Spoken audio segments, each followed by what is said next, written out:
আসসালামু আলাইকুম। সাইদ ব্লগের নতুন একটি ভিডিওতে আপনাদেরকে স্বাগত। আজকে আমি এমন একটি বিষয় আপনাদের মাঝে দেখাতে যাচ্ছি, আসলে আপনারা দেখলে অবাক হবেন।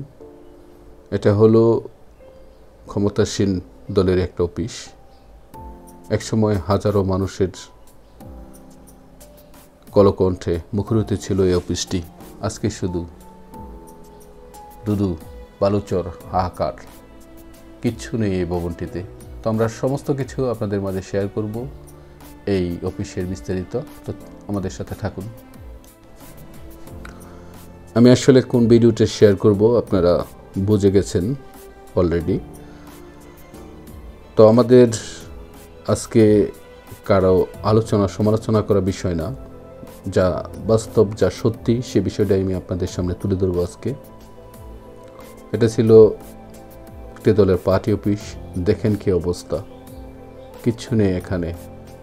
দরজা জানলা থেকে শুরু করে যত জিনিসপত্র আছে, মানুষ শুধু ইটাটা নিতে পারে নাই, সেই জন্য হয়তো ইটা বা স্থাপনাটা আছে। এটা নিতে পারলে হয়তো সেটাও মানুষই নিয়ে যেত। ক্ষমতার কেন্দ্রবিন্দুতে থাকা একটি অফিস, একটা দলীয় প্রধানের কার্যালয়, আজকে কি অবস্থা। আমরা ইন্টারমিডিয়েটে পড়েছিলাম যে পেট্রিয়ট নামের যে একটা কবিতা, যে বৎসরের এ মাথায় হিরো, তার পরের বৎসরের অধিক দিয়ে গিয়ে আবার জিরো হয়ে যায়।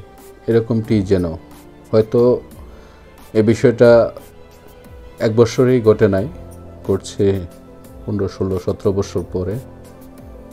তো আমরা যারা এদেশে মানুষ রাজনীতি করে, তারা কখনোই শিক্ষা নেয় না অতীত থেকে। রাজনীতিটা কিন্তু 91 থেকে ঠিকই চলছিল। তৎকালীন এরশাদ সরকারের পতন হওয়ার পরে একদল, একবার বিএনপি ক্ষমতায় যেত, একবার আওয়ামী লীগ ক্ষমতায় যেত, সব কিছু ঠিকই ছিল 2006 সাল পর্যন্ত। 2006 সালে কিছু রাজনীতির ছন্দপতন ঘটে। তারপর 2008 সালে নির্বাচনটা মোটামুটি ঠিক হয়। তারপরে সবচেয়ে বেশি ক্ষতি হয় রাজনীতির, সেটা হলো 2014 সালের নির্বাচন। এখানে শুধু রাজনীতিবিদদের দোষ দিলেই হবে না, যারা নির্বাচন পরিচালনা করেছে, যারা সরকারের গুরুত্বপূর্ণ পদে থেকে, হয়তো বা তারা আগের সচিব ছিল বা যে কোনো গুরুত্বপূর্ণ পদে ছিল, তারা কিভাবে এরকম বড় নির্বাচনগুলো একের পর এক করেছে। 2008 সালের নির্বাচনের কথা আমি বলতেছি না, 2008 সালের নির্বাচন কিন্তু ঠিক ছিল। দেখেন কি অবস্থা, মানে বোঝার উপায় নেই যে আসলে এটা কি ভবন, না মনে হয় যেন ঘূর্ণিঝড়ে বা কোনো প্রাকৃতিক দুর্যোগে এরকম হয়েছে ভবনটি। আসলে এর তেমনটি না, এটা কিন্তু মানুষের ক্ষোভেরই একটি বহিঃপ্রকাশ।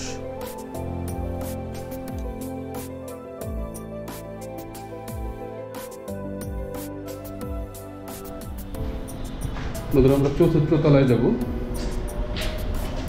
তৃতীয় তলা দেখানোর পর আপনাদের চতুর্থ তলায় দেখাই। সব ফ্লোরগুলো সেমই। এটা হলো চতুর্থ তলা, এটা অবস্থা সেম। দেখুন সামনে অংশ কেমন, আসলে বোঝার উপায় নেই যে এক সময় এখানে কোনো কিছু ছিল। দেখুন এই যে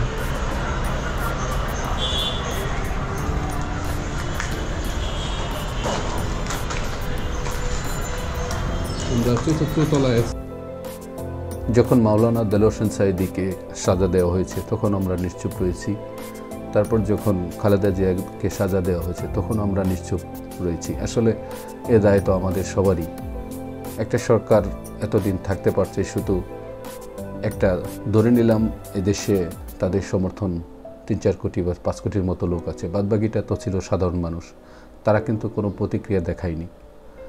তো একটা সময় শেষের দিকে এসে দেখাইছে, তার আগেই এই দেশের টাকা পয়সা সমস্ত কিছু পাচার করছে। তো রাজনীতিতে কিছু পরিবর্তন আনতে হলে প্রথমে যেটা দরকার সেটা হলো নির্বাচন যে ব্যবস্থাটা আছে যেন রাজনীতিবিদরা টাকা খরচ না করতে পারে।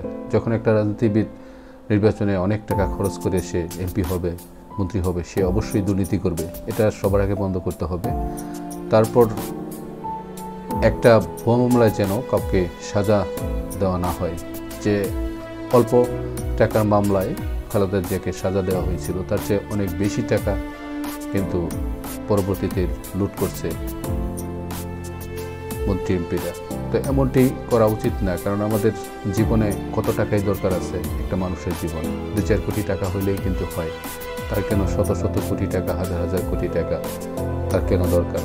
এটা কিন্তু প্রয়োজন নেই, এটা শুধু বিলাসিতা।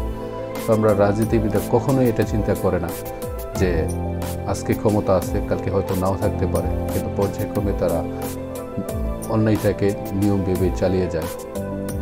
তো ভবিষ্যতে যারা রাজনীতি করবে তাদের এই বিষয়টা বিবেচনা করা উচিত যেন ক্ষমতাটাকে এভাবে নষ্ট না করা হয়। আর যদি জুলাই গণঅভ্যুত্থান না হইতো তাহলে তো এই দেশ একটা স্বাধীনতা পেত না। এখন কিন্তু স্বাধীনভাবে কথা বলা যায়, মত প্রকাশ করা যায়, এটা কিন্তু সম্ভব হতো না।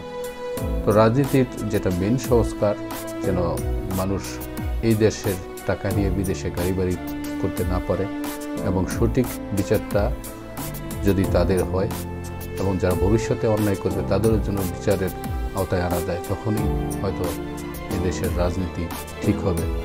এদেশের মানুষ, অনেক অসহায় মানুষ আছে না খেয়ে দিন যাপন করে, অথচ দেশের টাকা নিয়ে হাজার হাজার কোটি টাকা বিদেশে পাচার করে তারা বিলাসী জীবনযাপন করছে।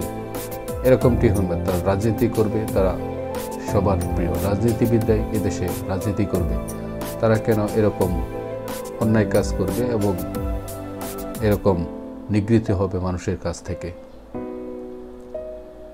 তো বন্ধুরা, পুরো বিষয়টাই আসলে আমি আপনাদেরকে বোঝানোর চেষ্টা করছি। যারা রাজনীতি করে সেটাই তারাই হয়তো ভালো বুঝতে পারবে, বা তাদের বোঝা উচিত ক্ষমতা চিরস্থায়ী নয়, আজ আছে তো কাল নাও থাকতে পারে। তো এই বিষয়টা ভেবেই রাজনীতি করতে হবে। আর এমনটি করা যাবে না। বেনজির আহমেদ র্যাব পুলিশের প্রধান ছিল, সেও কিন্তু অন্যায় কম করে নাই, সে টাকা পয়সা আয় করে, অথচ সে মুখে বলতো জিরো টলারেন্স দুর্নীতির ব্যাপারে। আসলে মেন দুর্নীতিটা কিন্তু সেই করেছে। তো এরকম রাজনীতিবিদরা কথা বলবে একটা, করবে আর একটা, এরকমটা করা উচিত না। আর এই সরকার তো যা করেছে আপনারা দেখেছেন। বন্ধুরা, আর কিছু কথা বলে ভিডিওটি আজকে শেষ করব।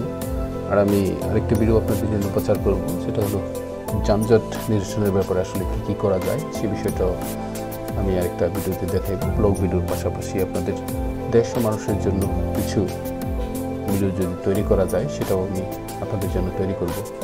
আর এখন দেখেন, এতদিন রাস্তায় মানুষ দাঁড়াতেই পারে না, এখন রাজনীতির জন্য মৌসুম চলছে। আজকে ও দাবি নিয়ে রাস্তা ব্লক, কালকে অন্য দাবি নিয়ে রাস্তা ব্লক, এরকমটি চলছে। তো এরকমটি করা ঠিক না। এতদিন আপনারা তাহলে কোথায় ছিলেন? এতদিন তো আপনারা রাস্তায় নামতে পারেন নাই।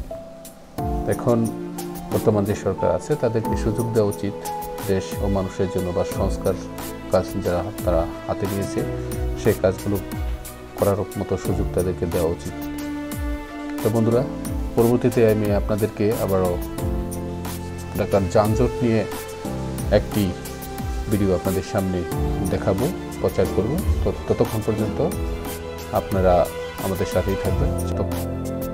আমরা রাজনীতিবিদরা বলে দেশ ও মানুষের জন্য আমরা রাজনীতি করি, কিন্তু আমরা তো বাস্তবে তা দেখি না। সরকার যদি লক্ষ লক্ষ মানুষও মারতে হইতো তারপরও ক্ষমতা থাকার চেষ্টা করত।